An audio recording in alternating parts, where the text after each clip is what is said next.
සුබ දවසක් වේවා. මුදින් බලන්න මේ රූපරාමු වල තියෙන ශාක මල් හෝ විස්තුරු පැලෑටි ඔබේ නිවසේ තියෙනවද කියලා. එහෙනම් ඔයා වාසනාවන්තයි. ඒත් ඔයා දැනගෙන හිටියද මේ පැලවලින් නියම ආකාරයට ප්‍රයෝජන එහෙම නැත්නම් වාසනාව ළඟා කරගන්න ආකාරය සහ ඔබ නිකමටවත් හිතුනේ නැති මීටත් වඩා වාසනාවන්ත ශාක මේ ලෝකේ තියෙනවා කියලා. අද කතා කරමු ඒ ගැන. ආයුබෝවන්. ඔයා මේ එකතු වෙලා ඉන්නේ සයිබර් අවකාශ දැනුම ගබඩාව දැනුම ලෝකයේ. මේ පැල අතුරින් අවම එකක් හෝ තුනක් තියෙනවා නම් ඔබේ නිවසට වාසනාව සහ ධනය උතුරනවා. ඉතින් මේ ශාක අතරට අයිති වෙනවා පේට් පැල, ටීස්ලි ශාකය සහ පියෝනි ශාක විශේෂයෙන්ම ඇතුළත් වෙනවා. මොකද මේවා ලංකාවේ ටිකක් දුර්ලභ පැල වෙන නිසා. ඒ වගේම ලැවෙන්ඩර් සහ ක්‍රිසැන්තම් ශාකයේද අපි මේ ලයිස්තුවට ඇතුළත් කිරීමට අමතක කරේ නැහැ. ඉතින් මේ ශාක ලේසියෙන්ම පහසුවෙන්ම අඩු මුදලකට නිවසටම ගෙන්වා ගැනීමේ පහසුකමද මේ වෙනකොට තියෙනවා. වැදගත්ම දේ තමයි වාස්තු විද්‍යාන කෝණපාණුවක් නොව ජීව විද්‍යාත්මකව සහ වෛද්‍ය විද්‍යාත්මකවද මේ ශාකවල වටිනාකම ගැන අද අපි ඔබව මේ කෙටි වීඩියෝවෙන් මනාවට පැහැදිලි කරලා දෙනවා.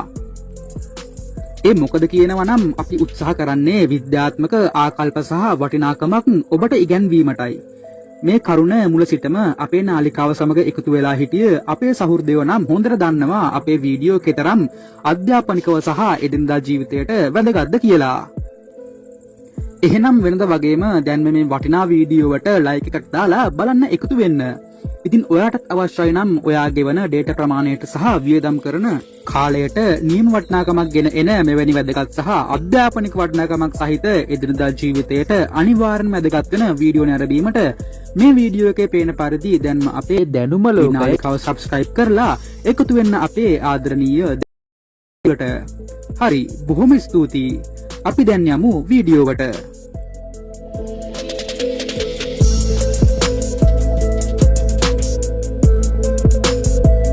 අංක 1.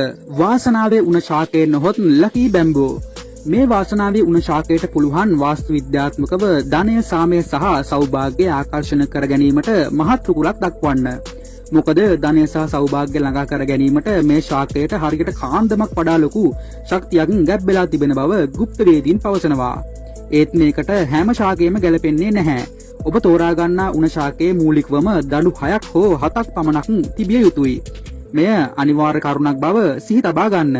මොකද දඬු 6ට අඩු හෝ දඬු 7ට වැඩි කිසිදු උණ ශාකයක් වාසනා නැත්නම් ලකී බැම්බෝ කියන කාණ්ඩයට අයිතිවන්නේ නැති නිසා වෙනි. දැන් මේ කතාව අහලා ගෙදර තියෙන උණ ගස කප්පාදු කරන්න යන්න එපා. ඔබ රෝපණය කරන අවස්ථාවේදීමයි මෙවැනි දඬු 6ක් හෝ 7ක් තිබිය යුතු වන්නේ. මෙහි ජීව විද්‍යාත්මක වැදගත්කම ලෙස ගතහොත් වාතය පිරිසිදු කිරීමට, ආතතිය නැත්නම් ස්ට්‍රෙස් අඩු කිරීමට ප්‍රතිබැක්ටීරියා ගුණ බහුලවම අන්තර්ගතයි. ඒ වගේම මේ ශාකයේ ඇති රසායනික සංයෝග ලෙස හෝලෝ සෙලියුලෝස්, ඔක්සලික් ඇසිඩ්, සීට්‍රික් ඇසිඩ් සහ මැලික් අම්ලය නැත්නම් මැලික් ඇසිඩ් හඳුන්වා දිය හැකියි. එහෙත් මෙම ශාකය මිනිසුන්ට විස නොවන අතර මෙහි යුෂ ශරීරයේ තවරා ගැනීම කිසිම විටකක් සිදු නොකරන්න. අංක 2. ගෝල්ඩන් පෝතෝස් නැත්නම් ඩෙවිල්ස් වයි.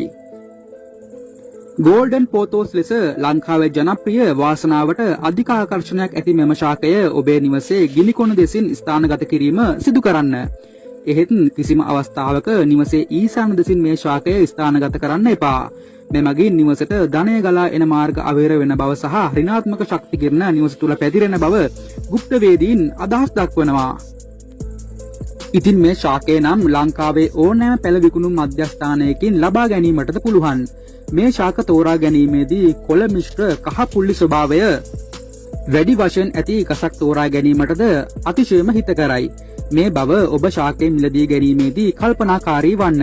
මෙහි ඇති විද්‍යාත්මක වාසි ලෙස ගතහොත් අපට වාතයේ ඇති ෆෝමැල්ඩිහයිඩ්, බෙන්සීන් සහ සයනීන් මෙන්ම කාබන් මොනොක්සයිඩ් විෂ අඩංගු විෂ ද්‍රව්‍ය මගින් උරා ගැනීමට හැකියාවක් පවතිනවා. ඒ වගේම වාතයේ ගුණාත්මක බව වැඩි කිරීමටද මේ ශාකයට හැකියාවක් තිබෙනවා.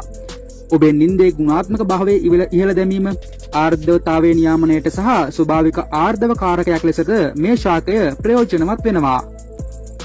ඉතින් මෙහි ඇති රසායනික සංයෝග ලෙස ග්ලයිකෝසයිඩ්, ෆීනෝල්, ටැනික් ඇසිඩ්, ඇල්ඩිහයිඩ් සහ බීටා කෝබොලික් ඇල්ඩොහයිඩ් වැනි රසායනික සංයෝග හැඳුන්වා දිය හැක.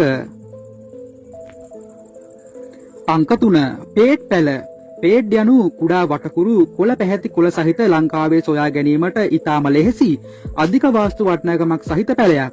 මේක කොතරම් වාසනාවන්තද කියනවා නම් තියෙන කෙනෙක් තව කෙනෙක්ට පැලයක් ලබා දීමටද අදිමදි කරනවා. ධනය, සෞභාග්‍ය සහ සමෘද්ධිය යන සිව් ශක්ති ප්‍රභව මේන් සංකේතවත් කරනවා. ඒ වගේම නව ධන උල්පත් ඇතිවීමට මෙන්ම නිවසේ ඍණාත්මක ශක්තිය උරා ගැනීමටද මේ පේට් පැලවලට හැකියාව තිබෙන බව গুপ্ত වේදීන් පවසනවා. ඒ බව කරන ලද සමීක්ෂණයකින් පවා හෙළි වුණා. නිවසේ ප්‍රධාන පිවිසුමට ගිනිකොන දෙසින් මේ පේට් පැල රෝපණය කරන්න. මෙහි ඇති විද්‍යාත්මක වාසිදත වාතයේ ඇති විෂද්‍රව්‍ය වලින් පැය 24ක් තුල 87ක් වගේ විශාල අගයක් ඉවත් කිරීමට මෙන්ම ශ්වසන අපහසුතා, සෙම ආසාත්මිකතාවලට සුබදායි වෙනවා. ඒ වගේම ෆෝමැල්ඩිහයිඩ් සහ බෙන්සින් උරා ගැනීමටද මේ පේට් ශාකයට හැකියාවක් පවතිනවා. එසේම මෙමගින් ආර්ද්‍රතාවය පාලනය කරන නිසා නිවස තුල සිසිල් කර සමේ තෙතමනය ආරක්ෂා කරලා දෙනවා. අංක 4 පියෝනි ශාකය. මේ ආකර්ෂණීය සපුෂ්ක ශාකයක් වන අතර එමගින් ආද්‍රය සහ කරුණාව මෙන්ම ධනයද අර්ථවත් වෙනවා. මෙය නිවසින් පිටත උද්‍යාන අලංකරණ ශාකයක් ලෙස යොදා ගන්නවා. වාස්තු විද්‍යාවට අනුව නිවසේ නිරිත දිග කෙළවරේ පියෝනි ශාකය තබා ගැනීම ධනවත් බව සහ සෞභාග්‍ය වර්ධනය වෙන බව කියවෙනවා. මෙහි ඇති විද්‍යාත්මක වාසි ලෙස සමේ රැකවරණය, වේදනා සහනය, රුධිර පීඩනය පාලනය, ඉහළ ප්‍රතිශක්තිකරණ ගුණ, කාංචි නැති කිරීමට මෙන්ම හයිපර්පිග්මන්ටේෂන් සහ කාන්තාවන්ගේ ඊස්ට්‍රජන් හෝමෝනය පාලනය කිරීමට මෙමගින් විවිධ බෙහෙත් වර්ග නිපදවනවා. ඒ වගේම මෙම ශාකය පුරාණ චීන වෛද්‍ය විද්‍යාවේ භාවිතා කරලා තියෙනවා. ඒ වගේම මෙහි ඇති රසායනික සංයෝග ලෙස ලිනොලික් ඇසිඩ්, ඔලික් ඇසිඩ්, පැල්මටික් ඇසිඩ් සහ ෆ්‍රීනෝල් අඩංගු වෙනවා. සම ආශ්‍රිත රෝග මෙන්ම සම පැහැපත් කිරීමටද මේ ශාකය මහගු ලෙස උදව් වෙනවා. අංක 5 රබර් පැල. දැනුම ටීවී නාලිකාවට පිස්සුද මේ රබර් පැල ගේ ඇතුලේ හදන්න කියන්නේ? නැහැ. මේ විශාල රූස රබර් ගස් නන් නෙවෙයි. කුඩා ප්‍රමාණයේ බොන්සයි රබර් ගස් ඊටම හොඳයි. ඒ වගේම අධික ධන වාසනාවන්ත ශාකයක් ලෙස වාස්තු විද්‍යාවේදී සඳහන් වෙනවා. මෙලෙස රබර් පැලය නිවසේ සාලේ ගිනිකොණ දෙසින් තැබීම හදිසි ධන ලාභ මෙන්ම ධනය නිවස තුල ඒකාකාර පැකිරීමටද උදව් වෙනවා. ඔබ නිවස තුල රබර් පැලයක් බොන්සයි ලෙස සිටුවනවා නම් කිසිදු වේලාවක පැලය paludu වී රබර් කිරි පිටතට වැස්සීමට ඉඩ තියන්න එපා. මෙහි ඇති වෛද්‍ය විද්‍යාත්මක ගුණ ලෙස ආසාත්මික ගුණ පාලනයට මෙන්ම වාතය පිරිසිදු කිරීමටද දායක වෙනවා. අංක 6 ක්‍රිසැන්තම් ශාකය.